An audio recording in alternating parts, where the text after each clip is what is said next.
자, 오늘 말씀, 우리에게 주시는 하나님의 말씀, 신년 첫 주에 믿음의 여정을 떠나라, 창세기 12장 1절부터 4절을 우리 다 같이 일어나셔서 봉독하시겠습니다.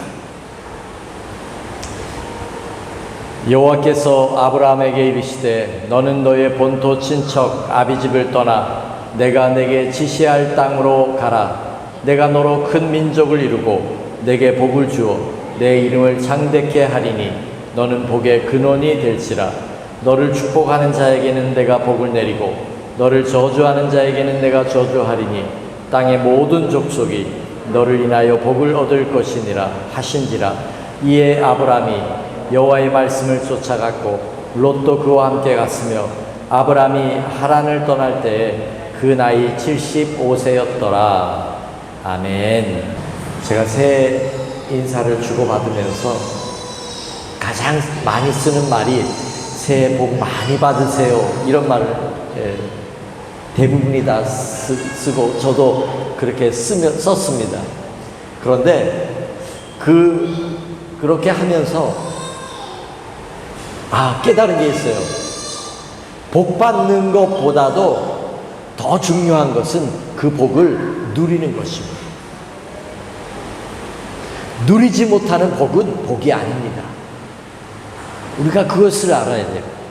세상적인 인간적인 관점으로 내가 뭔가 다 잘 되고 건강하고 돈도 많이 벌고 차도 바꾸고 집도 옮기고 아파트도 사고 우리가 복 많이 받으세요 라는 말 속에 우리는 그런 의미를 사실은 많이 가지고 있습니다. 올 한 해 잘 되세요. 그러나 잘 되는 게 복이 아니라 작은 거라도 하나님 앞에 감사할 줄 알고 작은 거라도 그것을 누릴 수 있다면 그게 복인 거예요. 잘 돼서 통장에 잔고는 늘어가는데 마음은 불안하고 평안하지 않고, 그렇다면 과연 복 받은 걸까요? 그게 아니에요. 우리 옆에 분하고 한번 이렇게 인사하세요. 이제는 복을 누리세요 하고 이렇게 올 새해는 복을 누리는 자가 되세요. 네, 아멘. 어느 날 하나님 앞에 가서 계산할 때는 하나님이 너 돈 한 5억쯤 모았냐? 또는 우리가 하나님 앞에 하나님 나 5억 정도 모았어요. 그리고 하나님 앞에 계산하지 않는다는 것입니다. 하나님 앞에서의 계산은 얼마나 썼냐 라는 것입니다. 이웃을 위하여, 하나님의 나라를 위하여, 너는 복음을 위하여 어떻게 썼냐, 그걸 카운팅하는 거지 모았냐를 가지고 카운팅하지 않는다 하는 것입니다. 옆에 분하고 죄송합니다. 또 한 번 인사하세요. 올해는 잘 씁시다 하고 한 번 인사하세요. 올해는 잘 씁시다.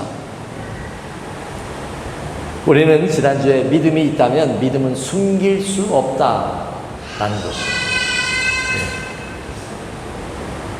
목사님, 나는 믿음을 숨길 수 있어요. 나는 믿음이 많지만 나는 그 믿음을 숨기고 있어요. No, 천만에요. 믿음은 숨기지 못합니다. 믿음이 있다면 그 믿음은 나타나게 되어 있습니다. 믿음이 나타나지 않는다면 내가 믿음을 사용하지 않거나 믿음이 없는 것입니다. 믿음은 숨기지 못합니다. 반드시 나타납니다. 나의 믿음은 정체되어 있지는 않습니까? 나의 믿음은 죽은 믿음이 아닌가요? 결단과 행동이 없는 믿음은 죽은 믿음이에요. 나의 믿음에 열정이 있습니까? 에너지, 믿음의 에너지가 있어야 우리는 움직일 수 있습니다. 아무리 좋은 차가 있어도 에너지, 휘발유가 없으면 그 차는 움직이지 않습니다. 내가 아무리 교회를 오래 다니고 아는 성경의 지식이 많아도 이것을 움직일 수 있는 열정과 헌신이 없다면 이루어지지 않습니다. 예수님은 오늘 우리에게 말씀하실 것입니다. 너 믿음대로 될지어다. 올 2022년도 주님은 우리에게 말씀하십니다. 너 믿음대로 될지어다. 이 예수님의 말씀 앞에 나의 결단은 무엇이냐는 거예요. 주님, 이것이 이루어지길 소망합니다. 그 간절함이 있냐는 거예요. 주님, 이 꿈을 아버지 앞에 드립니다. 이 꿈을 이루어 주시옵소서. 그게 있냐는 거예요. 2022년도 너의 믿음대로 될지어다. 주님은 기억하세요. 주님은 한 번도 믿음이 있는 자를 외면하지 않았어요. 단 한 번도 성경 어디에도 주님의 이름을 부르는 자를, 믿음으로 주님 앞에 달려나온 자를 외면한 적이 없으세요. 오늘 우리 속에 이 믿음이 있다면 주님은 외면하지 않습니다. 이 약속의 말씀이, 이 선포가 우리 앞에 있어요. 항상 있어요. 그래, 너 믿음대로 될지어다. 한 해를 보내고 나의 믿음을 점검하면 좋겠습니다. 믿음은 환경에 초점을 맞추는 것이 아니라 하나님의 뜻, 주권에 맞추는 것입니다. 그래서 10명의 정탐꾼은 보고는 정확하게 했습니다. 상황 파악은 정확하게 했습니다. 그러나 그들 속에는 하나님의 약속이 빠졌고 하나님의 주권을 잃어버렸습니다. 오늘 이 시대 교회를 다니는 사람이 많을지 몰라도 하나님을 잃어버린 사람이 얼마나 많은지 모릅니다. 하나님의 약속의 말씀을 잃어버린 자들이 얼마나 많은지 모릅니다. 하나님의 절대적인 주권을 놓치고 내 힘으로 해보려고 하고 환경 가운데 절망하는 영혼들이 얼마나 많은지 모릅니다. 교회를 다니지만 그들 삶 속에는 하나님이 보이지 않습니다. 하나님을 의식할 줄 모릅니다. 10명의 정탐꾼과 같습니다. 그들은 가나안 땅의 주인공이 될 수 없습니다. 하나님의 약속하신 그 땅을 들어갈 수 없습니다. 믿음이 없는 사람의 특징은 두려움이에요. 그리고 리더의 믿음 없음은 가장 치명적입니다. 가정에서 여러분이 리더십니다. 여러분이 믿음으로 살지 않고 믿음으로 행하지 않는다면 그 가정은 소망이 없습니다. 우리 교회 지도자들이 제일 먼저 저를 포함해서 하나님 앞에 기도하고 꿈꾸고 열정으로 헌신하지 않는다면, 믿음으로 나아가지 않는다면 우리 교회는 소망이 없는 것입니다. 저는 이제 대통령 선거가 2달 남짓 남았죠. 저는 늘 보수적인 정당을 지지하는 편이었습니다. 그러면서 나는 중도 우파라는 생각을 갖고 있어요. 그런데 이번 선거를 바라보면서, 뽑을 사람이 없는 것을 바라보면서 너무나 안타까운 마음이 들었어요. 우리 민족 가운데 존경받을 만한 리더가 왜 없는가? 참 마음을 아파. 전에 같으면 쉽게 중도 우파 찍을 텐데 지금은 막막합니다. 누구를 찍어야 될지 모르겠습니다. 리더는 누가 리더입니까?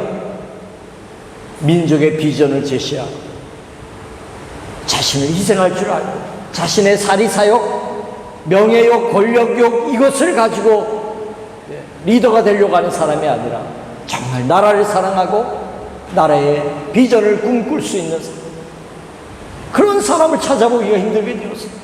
정치판은 맨 싸움만 해요. 서로 헐뜯기만 해요. 나라의 비전을 제시하는 사람이 없어요.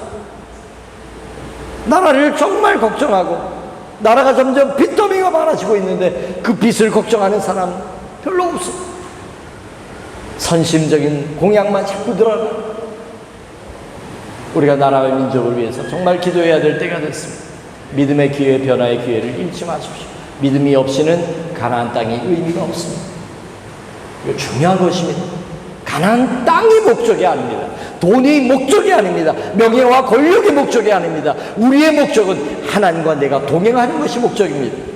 믿음으로 하나님을 붙들고 하나님의 약속을 이루는 것이 우리가 이 땅을 살아가는 목적인 것입니다. 가나안 땅이 목적이 될 수 없어요. 이 세상이 목적이 될 수 없어요. 우리 신앙인이라면 적어도. 그래서 믿음이 없이는 의미가 없는 것입니다. 오늘 저는 아브라함의 이야기를 하면서 중요한 사실을 깨달았습니다. 우리가 너도 나도 하나님을 믿는다고 이 자리에 앉아 있습니다. 5년을 믿었고 10년을 믿었고 태어날 때부터 모태신앙이고, 하나님의 어느 날 아브라함을 부르십니다. 하나님이 아브라함에게 말씀하십니다. 찾아오셨습니다. 너는 너의 본토 친척 아비의 집을 떠나라. 내가 너에게 지시할 땅으로 가라. 내가 너를 복주고 너가 복의 근원이 되게 해주겠다. 너로 인해서 세상 만민이 복을 얻게 될 것이다. 믿음의 여정을 시작하십시오. 저는 제목을 조금 바꿨어요. 뭐라고 바꿨냐? 떠나라. 믿음의 여정. 떠나라는 데 초점을 주기 위해서. 떠나라고 하는 말의 의미를 스리랑카를 떠나라 이 말의 뜻이 아니고, 이제 이 말씀의 의미를 한번 잘 새겼으면 좋겠습니다. 왜 떠나야 믿음의 여정이 시작되는지. 반대로 얘기하면 우리가 떠나지 않는다면 진정한 믿음의 여정은 시작되지 않는다고 하는 것을 깨달았습니다. 교회를 오래 다닌 게 문제가 아니고 떠나지 않고 교회를 오래 다녔다면 아직 믿음을 제대로 시작하지 않은 거라. 오늘 이 말씀이 어떤 분들에게는 좀 충격이 되었으면 좋겠습니다. 저도 이 말씀 앞에 섰습니다. 이 말씀 앞에 서니까 내려놓을 것밖에 없어요. 내가 정말 떠났는가? 내가 정말 하나님의 말씀에 순종할 준비가 되었는가? 내가 하나님보다 더 의지하는 것은 없는가? 이런 부분들이 점검되기 시작합니다. 저는 몇 개월 전에 하나님 앞에 그렇게 기도한 적이 있습니다. 하나님 말씀하시옵소서. 스리랑카를 떠나라면 제가 떠나겠습니다. 그러고 기도했습니다. 나도 모르게 내가 어쩌면 붙들고 있는 게 있는지 모르는, 나도 모르게 현실에 안주하고 있는지도 모르는 겁니다. 만약에 아브라함이 이렇게 말했다면 어땠을까요? 떠나라. 너의 본토 친척 아버지의 집을 떠나라. 내 고향을 떠나라. 이 말씀 앞에 아브라함이 하나님 잠깐만요. 저는 여기가 더 좋아요. 여기가 내가 태어난 고향이에요. 우리 아버지 친척 일가 친척 다 여기 살고 있고 여기가 안전해요. 그냥 우리 고향에서 하나님 믿을래요.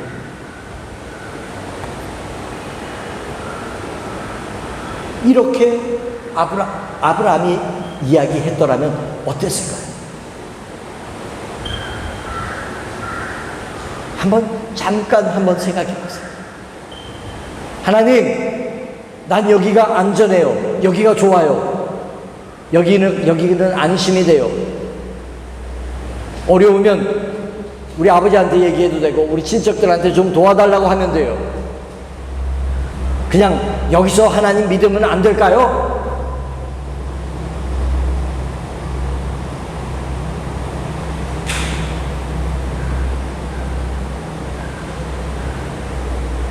제가 깨달은 것은 너무나 많은 현대의 크리스찬들이 이렇게 믿고 있다는 것입니다. 떠나지 않고 내려놓지 않고 그냥 이대로 이 상태에서 그냥 하나님을 믿어보려고 애쓰는 거예요. 한 가지 여러분께 묻고 싶습니다. 아브라함이 만약에 이렇게 대답하고 고향 친척 아버지의 집을 떠나지 않고 하나님을 믿었다고 한번 생각해 보세요. 과연 아브라함이 믿음의 조상이 될 수 있었을까요? 한번 여러분이 대답해 보세요. 믿음의 조상이 될 수 있었을까요? 아니 목사님, 고향에서는 하나님 못 믿나요? 거기서도 하나님 믿을 수 있죠.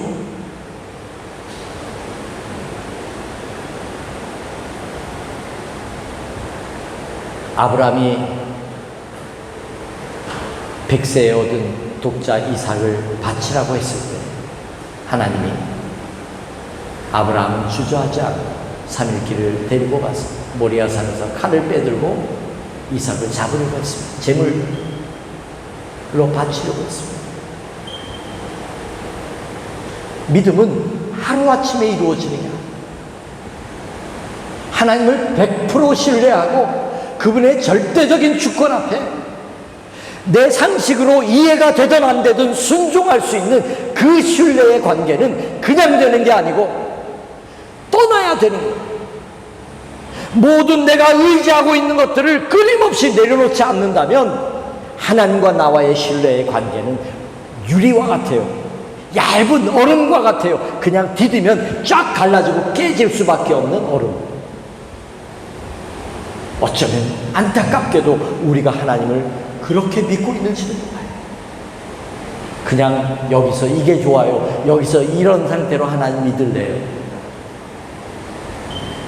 우리의 믿음의 태도가 바뀌지 않는다면 100년을 믿어도 우리는 이대로일 것입니다. 여러분 그렇게 믿고 싶으세요? 그렇게 믿고 싶은 사람 한번 손 들어보세요.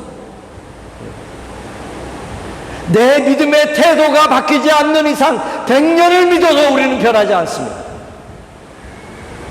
이게 얼마나 심각하고 무서운 말인지 아세요? 우리는 떠나야 합니다. 떠나야 진정한 믿음의 여정이 시작되는 거예요. 진짜 신앙생활이 시작되는 거예요. 하나님과 내가 손을, 하나님을 붙잡을 수밖에 없는, 의지할 수밖에 없는 그런 믿음의 사람으로 내가 변화되기 시작해요. 적당히 내 힘과 수단과 노력, 어쩌면 우리는 하나님 없이도 잘 살 수 있는 방법을 늘 찾고 있는지도 몰라요. 돈을 버는 것도, 뭘 하는 것도 하나님이 내 인생의 첫 번째가 아니에요. 우리는 내 힘과 수단과 노력과 지혜와 내 이거를 의지합니다. 세상적인 수단 방법을 먼저 의지합니다. 그래서 우리는 하나님이 항상 저 서너 번째 뒤에 계세요. 그렇기 때문에 우리의 믿음이 하나님의 절대적인 주권을 만나지 못하는 거예요. 그 하나님의 역사하심을 만나지 못하는 거예요.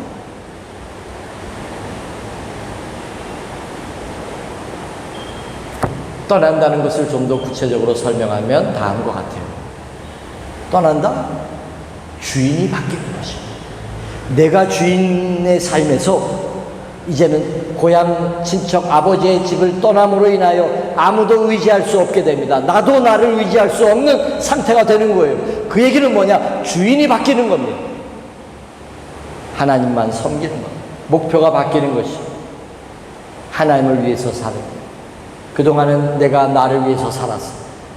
그런데 떠나는 순간에, 내려놓는 순간에 이제는 하나님이 내 인생의 주인이고 그분을 위해서 사는 목표가 새롭게 생기는 거예요. 가치관이 바뀌는 거예요. 하나님을 기준 삼아서 살겠다는 것입니다. 다시 말하면 하나님의 말씀으로 살겠다는 거예요. 그게 떠난다는 말의 의미를 갖고 있습니다. 하나님께 모든 것을 이제 걸겠다.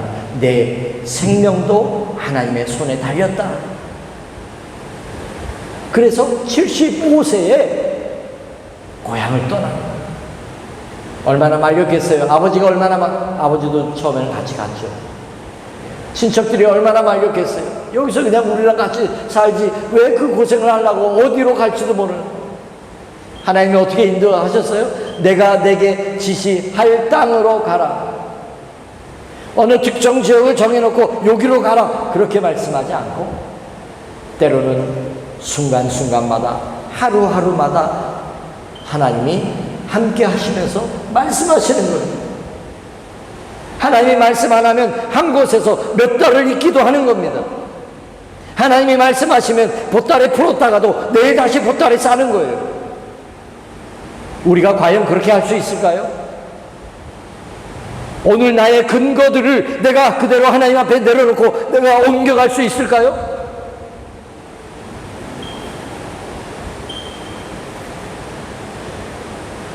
내 통장에 있는 돈이 내 삶에 아무런 영향을 끼치지 못하도록 다 내려놓을 수 있는 것입니까? 하나님이 드려라 하면 그것을 다 드릴 수 있는 용기가 있는 것입니까? 아이고 하나님 이건 내 노후 자금인데요. 하나님 이것밖에 없는데요. 이것밖에 없는 거를 내려놔야 되는 게 진짜 내려놓는 것입니다.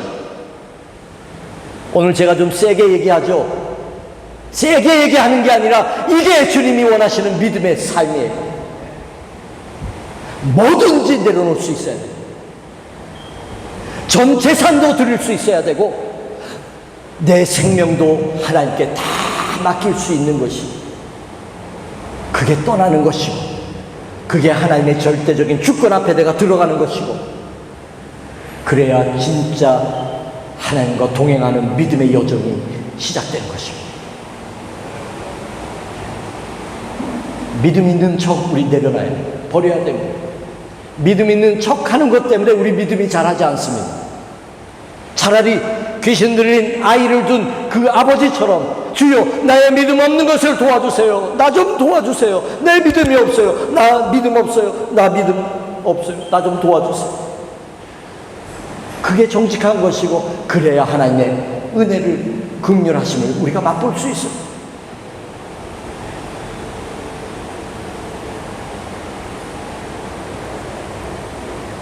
신년 첫 주인데 제가 너무 소리도 지르고 좀 무섭게 얘기하고 저는 이 아브라함이 떠나는 이 장면을 보고 75세에 모든 근거를 뒤로 하고 그렇게 떠날 수 있는 아브라함의 심정을 생각해 보면서 오늘 이 결론에 도달하게 된 것입니다. 그래서 그가 믿음의 조상이 되었구나. 아브라함을 따르는 우리 모두도 믿음의 세계는 아브라함만이 아니고 우리도 이 세계에 초대받아 있는데 하나님은 아브라함만의 하나님이 아니라 아브라함처럼 믿음을 따라 결단하고 하나님 앞에 다 맡기고 떠났던 아브라함. 물론 그 후에 아브라함은 실수도 하고 실패도 하고 환경 때문에 물러서기도 하고 그런 과정들이 있죠. 물론 그러나 아브라함은 자신보다도 귀중한 독자를 바칩니다. 하나님은 우리에게 독생자 예수 그리스도를 보내셨어요. 그리고 십자가에 못 박히도록 그냥 두셨어요. 구원하지 않았어요. 믿음은 이 관계인 겁니다. 나의 가장 귀중한 것을 그대로 드릴 수 있는 것이 그 관계가 믿음인 거예요.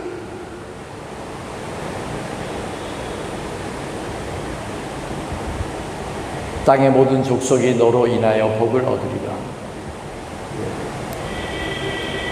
우리가 하나님을 믿고 따르는 목적은 복 받는 것이 목적이 아닙니다. 하나님의 복을 나로 인하여 다른 사람을 복받게 하는 복의 유통자가 되는 것이 그게 우리의 사명이고 하나님의 부르심의 뜻이 있습니다. 2022년도 나를 축복의 유통자로 부르셨다면 하나님, 나로 인하여 내 주위 사람들이 복을 받게 해달라. 우리 함께 좀 그렇게 기도하면 참 좋겠습니다. 할렐루야. 이제는 우리를 위하여 가장 귀한 생명을 아낌없이 십자가의 제물로 내어주시고 부활하신 예수님의 그 크신 은혜와 하나님 아버지의 끝이 없으신 사랑하심과 성령님의 역사 내주 감화 감동하심이 우리 모든 믿음의 식구들 머리 위에, 저들의 일터와 가정 속에, 이 민족과 우리 조국 위에 이제로부터 영원히 함께 하옵시기를 간절히 축원하옵나이다. 아멘. Holy Jesus, Holy Jesus, Holy Jesus, Oh Holy Jesus, Oh my God.